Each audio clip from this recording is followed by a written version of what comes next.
चार दीपक आपस में बात कर रहे थे। पहला दीपक बोला, मैं हमेशा बड़ा बनना चाहता था, सुंदर और आकर्षक घड़ा बनना चाहता था, पर क्या करूं, छोटू सा दीपक बन गया।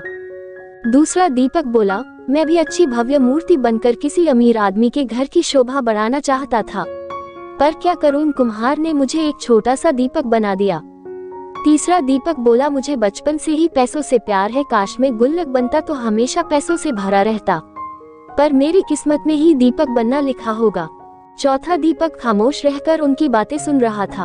अपनी अपनी प्रतिक्रिया देने के बाद तीनों दीपकों ने चौथे दीपक से भी अपनी जिंदगी के बारे में कुछ कहने को कहा। चौथे दीपक ने कहा, भाइयों, कुम्हार जब मुझे बना रहा था तो मैं बहुत खुश हो रहा था, क्योंकि वह मुझे बनाते वक्त प्रसन्न था। उसने जब मुझे बनाया तो मैं अपने जीवन के प्रति कृतज्ञ हो गया कि मैं एक बिखरी हुई मिट्टी से एक सुंदर दीपक बना गया जो अंधेरे को दूर करने का साहस रखता है। मैं वो साहसी दीपक हूँ जिसके जलते ही अंधेरा छूमंतर हो जाता है। मैं आभारी हूँ उस कुम्हार का जिसने मुझे ऐसा रूप दिया कि मुझे भगवान के सामने मंदिरों में प्रज्वलित किया जाता है।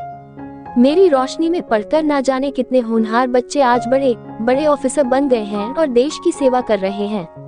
मेरा प्रकाश सिर्फ अंधेरे को ही दूर नहीं करता, बल्कि एक नई उम्मीद और नई ऊर्जा का संचार करता है।